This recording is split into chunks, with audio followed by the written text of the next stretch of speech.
आते हैं हिंदू राष्ट्र, तब उनके मन में होता है अरे भाई हम तो भटक रहे थे कांग्रेस की तरफ जाके, हमें तो हिंदू राष्ट्र बनाना है और हिंदू राष्ट्र बनाना है तो बीजेपी की गोद में। अरे यार आप मुसलमानों के बायकट की बात करते हो, अपने मंत्री तुम देख लो, इनके मैं नाम नहीं लूंगा, 3-4 तो इनके दामाद बन के बैठे हुए हैं, तो अपनी बेटियों के तलाक करवा दो, अपने मंत्री पद से उनको हटा दो।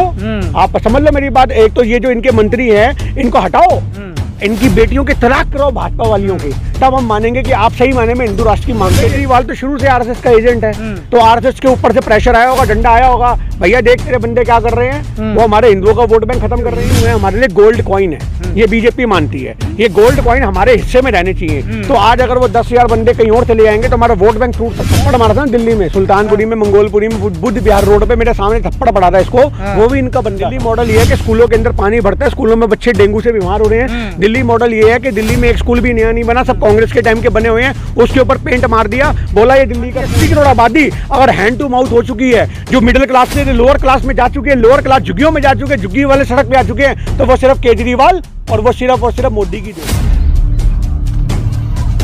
किसी धर्म के प्रति सम्मान बढ़ जाता है अचानक से, तो मैं भी किसी धर्म को अपना सकता हूँ, पर अगर मैं अपने धर्म से संतुष्ट हूँ तो मैं किसी दूसरे धर्म में नहीं जाऊंगा।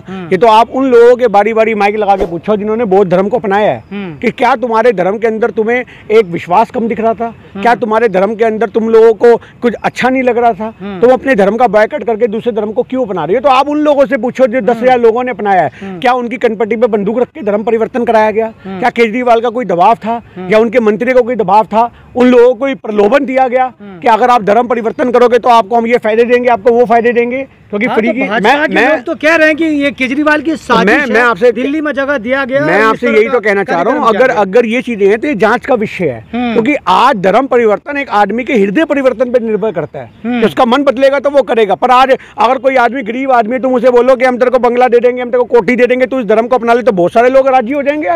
आज बहुत सारे लोग आपको क्रिश्चियन बनते दिख जाएंगे, बहुत सारे लोग आपको मुसलमान बनते दिख जाएंगे, वो हृदय परिवर्तन नहीं, वो लालच हुआ। तो अगर ये बौद्ध धर्म जो 10,000 हिंदुओं ने किया है, अगर इसके पीछे कोई लालच है, कोई साजिश है, तो उसका पूरा पर्दाफाश होना चाहिए। और ये जो आपको मंत्री का इस्तीफा दिलवाया गया, ये केजरीवाल की तानाशाही को दिखाता है कि आज एक आदमी, एक मंत्री अगर उनके हिसाब से नहीं चलेगा तो उसको उठा के बाहर फेंक दिया जाएगा। और केजरीवाल तो शुरू से आरएसएस का एजेंट है, तो आरएसएस के ऊपर से प्रेशर आया होगा, डंडा आया होगा, भैया देख तेरे बंदे क्या कर रहे हैं, वो हमारे हिंदुओं का वोट बैंक खत्म कर रहे हैं। 10,000 वोट बैंक तोड़ दिया मिनट के अंदर उसने उठा करके, और ये सारा वोट बैंक उन्होंने किसी और को दिलवा दिया। तो आज ये सोचने की बात यही हो रही है कि जो वोट बैंक की राजनीति है उसको ये सोचते हैं कि जो हिंदू हैं हमारे लिए गोल्ड कॉइन है, ये बीजेपी मानती है, ये गोल्ड कॉइन हमारे हिस्से में रहने चाहिए। तो आज अगर वो 10,000 बंदे कहीं और चले जाएंगे तो हमारा वोट बैंक टूट सकता है। तो इसलिए केजरीवाल पे प्रेशर बनाया गया और उस मंत्री का इस्तीफा दिलवाया गया। दोनों ही काम, मेरी बात समझना, बौद्ध धर्म को अपनाना और इस्तीफा दिलवाना, दोनों ही लोकतंत्र के हिसाब से ये जांच का विषय है और उस पर जांच होनी चाहिए। लेकिन सवाल ये उठता है कि जहां 10,000 हिंदुओं ने बौद्ध धर्म अपनाया, लेकिन जो भाजपा के नेता हैं, चाहे आरएसएस है, आरएसएस प्रमुख है, वो कहते हैं कि हिंदू राष्ट्र बनाएंगे, तो फिर कैसे बनेगा? कुछ लोग समर्थन में नहीं है इनके, देखिए बहुत संख्या। देखिए वो तो एक छोटा सा कहने को है, क्योंकि जो बहुत सारे उनके हिंदू समर्थक हैं, आज बहुत सारे जो उनके बीजेपी के वोट बैंक के लोग हैं जो हिंदू समाज से निर्भर करते हैं, आते हैं, तो आज उन लोगों को जिंदा रखने के लिए, अपने वोट बैंक के लिए, जिंदा रखने का मतलब है कि हमारे वोट बैंक की तरफ रहें और समय समय पे ऐसी लॉलीपॉप देते रहते हैं कि जब उनको लगता है कि महंगाई बहुत होगी, चलो कांग्रेस का समर्थन करते हैं, चलो बेरोजगारी बहुत होगी, कांग्रेस का समर्थन करते हैं, अब तो नफरतें इस कदर बढ़ गई कि हमारी बहन बेटियों की भी बलात्कार हो रहे, चलो कांग्रेस का समर्थन करते हैं। तो तब ऐसे लोगों को लालच दिया जाता है, ऊपर से कमांड आती है हिंदू राष्ट्र, तब उनके मन में होता है अरे भाई हम तो भटक रहे थे कांग्रेस की तरफ जाके, हमें तो हिंदू राष्ट्र बनाना है और हिंदू राष्ट्र बनाना है तो बीजेपी की गोद में जाना है। तो ये जो बार बार हिंदू राष्ट्र का, मेरी बात सुन लो, हिंदू राष्ट्र का लॉलीपॉप लोगों को दिया जाता है, ये इसलिए दिया जाता है ताकि उनका वोट बैंक चेक किया जाए, बार बार चेक किया जाए कि हमारा वोट बैंक सही है या नहीं है। अगर आवाज मारी जाए हाँ भाई हिंदू राष्ट्र के समर्थन में कौन कौन है, तो जो मन बदल भी रहे थे कि हम बीजेपी छोड़ देंगे, वो भी तुरंत हाथ उठा देते, अरे नहीं ये हमारा हिंदू राष्ट्र बनाएंगे। सवाल ये है कि 10,000 कन्वर्ट हो गए, आप लोग हैं, फिर मुसलमान है, सिख है, ईसाई है, भारत में ये सारे लोग रहते हैं, फिर भी डिमांड होती है कि हिंदू राष्ट्र की मांग, तो आप लोग कहाँ जाएंगे, बाकी लोग कहाँ जाएंगे? देखिए आज हमारा देश एक धर्मनिरपेक्ष देश है, ऐसे टटपूंजिया नेताओं के बयानों से हमारे देश की धर्मनिरपेक्षता नहीं टूटती। मेरी बात सुनो, मैं क्या कह रहा हूँ, काहे को प्रमुख कह रहे हैं, फिर मस्जिद में जाके माथा काहे को टेक रहे हैं? वहाँ इलियासी दे कह रहे मुझे राष्ट्रपिता बना दे भैया, महात्मा गांधी को साइड में छोड़, थोड़े दिन बाद मेरी अंबानी के कह के मेरी फोटो छपवा देना। मेरी बात समझ लो। तो आज ये तो बहुत बड़ी साजिश है, ये बहुत बड़ा प्लान है जो मंदी और जो अरे यार आप मुसलमानों के बायकट की बात करते हो, अपने मंत्री तुम देख लो, इनके मैं नाम नहीं लूंगा, 3-4 तो इनके दामाद बन के बैठे हुए हैं। तो अपनी बेटियों के तलाक करवा दो, अपने मंत्री पद से उनको हटा दो। आप समझ लो मेरी बात। एक तो ये जो इनके मंत्री हैं इनको हटाओ, इनकी बेटियों के तलाक करो भाजपा वालियों की, तब हम मानेंगे कि आप सही माने में हिंदू राष्ट्र की मांग कर रहे हो। सवाल ये है कि यहाँ पर कन्वर्जन हुआ, फिर गुजरात जाते हैं केजरीवाल, वहाँ पे जैसे बोलते कि मैं राम भक्त हूँ, राष्ट्र भक्त हूँ, उसके बाद जय श्री राम का पूरा नारा लगाते हैं, उद्घोष करते हैं। देखिए केजरीवाल, मैं आपको सही बताऊं, राजनीति माँ के पेट से सीख के आया है, इसमें कोई दो राय नहीं है। उसको ये बात बहुत अच्छे से पता है। मेरी बात सुन लो, मैं एक छोटा सा बात बता रहा हूँ, आप मुझे बोलने देना 2 मिनट के लिए।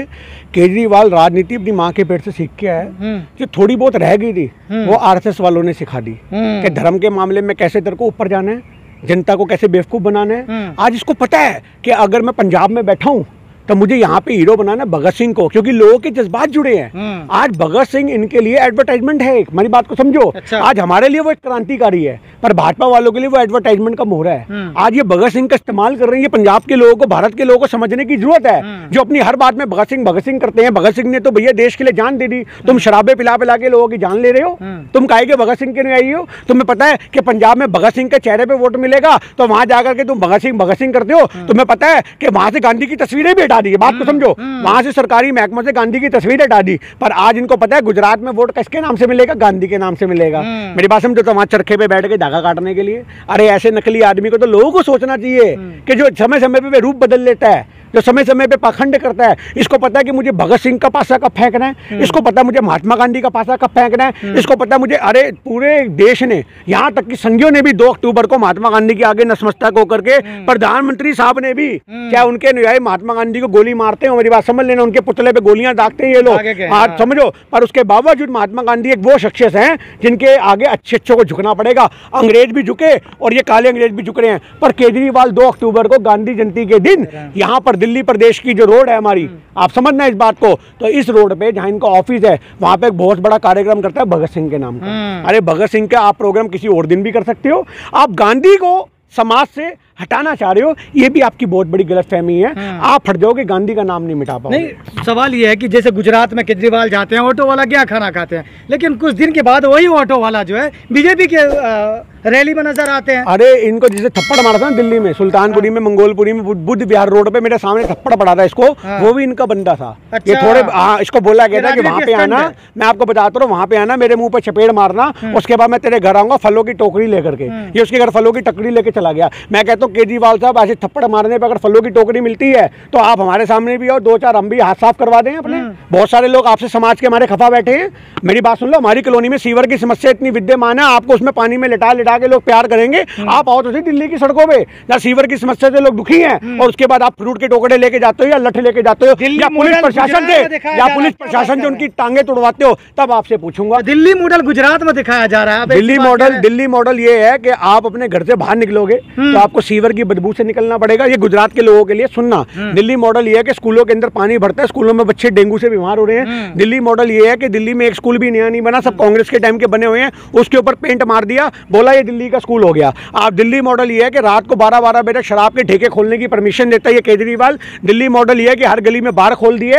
दिल्ली मॉडल ये है कि थोड़े दिन बाद ये चकले भी खुलवा देगा पूरी कॉलोनियों में, ये बनाएगा दिल्ली मॉडल। तो ऐसे दिल्ली मॉडल हमें नहीं चाहिए। अस्पतालों के बाहर दम तोड़ते लोग, अस्पतालों के बाहर दम तोड़ते वो, ट्रैफिक में जाम समस्या में पड़कते लोग, ऐसे दिल्ली मॉडल अगर ये है तो हमें शीला दीक्षित का दिल्ली मॉडल कहीं बेहतर लगता था, वही दिल्ली में दोबारा एकदम से प्रोजेक्ट होना चाहिए। गिनी साहब, लेकिन केजरीवाल यही कह के तो पॉलिटिक्स में आए थे कि हम पॉलिटिक्स बदलने आए हैं, तो बदल तो दी उन्होंने लोगों को बेवकूफ बनाने की पॉलिटिक्स करी है। क्योंकि कांग्रेस के टाइम पे पॉलिटिक्स होती थी लोकतंत्र के हिसाब से, अगर आज आपका कोई विरोध भी कर रहा है तो आप उसे विरोध करने देते थे। नेशनल मीडिया ने इतना बड़ा कांग्रेस के खिलाफ प्रोजेक्ट अपना ही करा, अन्ना हजारे जब बैठा तो इन्होंने कांग्रेस की दुर्दशा करी ऐसी भयंकर कि आज तक उसके लिए हम देख रहे हैं कि कैसे स्टैंड लिए जाए, कैसे जनता के बीच में वापसी की जाए। पर आप इस चीज को समझो कि आज लोकतंत्र खतरे में क्यों नहीं बोलेंगे हम लोग, क्योंकि आज मीडिया बिका हुआ है। आज मीडिया कांग्रेस की आज एक नीतियों को नहीं दिखाता। राहुल गांधी जी वहां पे रोज 25-30 किलोमीटर भारत जोड़ो यात्रा में चल रहे हैं, पाँव में छाले तक पड़ गए हैं। इन संघियों से पूछो तुम 5 मिनट नहीं चल सकते, इतने बड़े बड़े पेट लेके तुम लोग घूम नहीं सकते। आज राहुल गांधी चल रहे हैं पर मीडिया में कहाँ है वो चीज। आज गली गली में हमारे पड़ोस में लोगों को नहीं पता, हमें वीडियो यूट्यूब से निकाल के दिखानी पड़ती है, हमें फेसबुक से दिखानी पड़ती है, हमें शॉर्ट क्लिप दिखानी पड़ती है। ये देखो राहुल गांधी पैदल चल रहा है, मीडिया में तुम एक हेडलाइन चलाते हो या 1 मिनट की क्लिप चलाते हो और उसमें भी तुम नेगेटिव दिखाते हो कि देखो अगर यहाँ पे बारिश में ये राहुल गांधी खड़े तो ये भी राजनीतिक स्टंट है, बच्चे अगर उनको प्यार कर रहे हैं तो ये भी राजनीतिक स्टंट है। अरे बच्चे तो कांग्रेस पार्टी को जन्मों से प्यार करते आए हैं। चाचा नेहरू के जन्मदिन पे ऐसी चिल्ड्रन डे तो नहीं मनाया जाता 14 नवंबर को,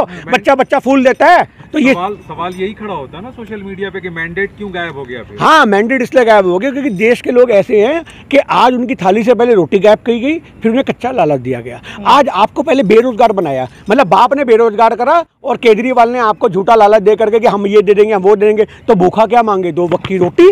आप समझो। आज मेरी बात सुनो, इनके मंत्री बोलते हैं कि हमने 80 करोड़ लोगों को राशन दिया, हमने 80 करोड़ लोगों को गेहूं दिया, ये नौबत क्यों आई? आप उनको रोजगार दो, आप उन्हें काम दो। आज ये वाली बात है मेरे भाई, मैं आपको बेरोजगार कर दूं, आपके काम खा जाऊं, आपके धंधे खा जाऊं, तो जब मैं आपको 2 रोटी दूंगा तो आप ही मुझे भगवान मानोगे। तो आप ये भूल जाओगे कि आपको इस हालात तक कौन लेके आया। वो मैं ही था जो आपको आज इस हालात पे लेके आया कि आप 2 रोटी के लिए लोगों पर निर्भर हो चुके हो। तो आज हिंदुस्तान की 80 करोड़ आबादी, 1 मिनट मेरी बात पूरी होने दो, आज हिंदुस्तान की 80 करोड़ आबादी अगर हैंड टू माउथ हो चुकी है, जो मिडिल क्लास से लोअर क्लास में जा चुके हैं, लोअर क्लास झुग्गियों में जा चुके हैं, झुग्गी वाले सड़क पे आ चुके हैं, तो वो सिर्फ केजरीवाल और वो सिर्फ मोदी की देन है। क्या लग रहा है आपको, भारत जोड़ो यात्रा जो राहुल गांधी जी चला रहे हैं, जनता उन पे भरोसा करेगी? भरोसे के लिए नहीं हो रही है भाई, ये देश के संविधान को बचाने के लिए हो रही है, लोगों को एकजुट करने के लिए हो रही है, उनके मन से नफरत खत्म करने के लिए हो रही है। ये आज मैंडेट के लिए लड़ाई नहीं हो रही, ये वोट बैंक की लड़ाई नहीं है। अगर वोट बैंक के लिए राहुल गांधी को कुछ करना होता तो वो इस समय हिमाचल में रैलियां कर रहे होते। अगर वोट बैंक की राजनीति करनी होती तो इस समय गुजरात में रैलियां चल रही होती।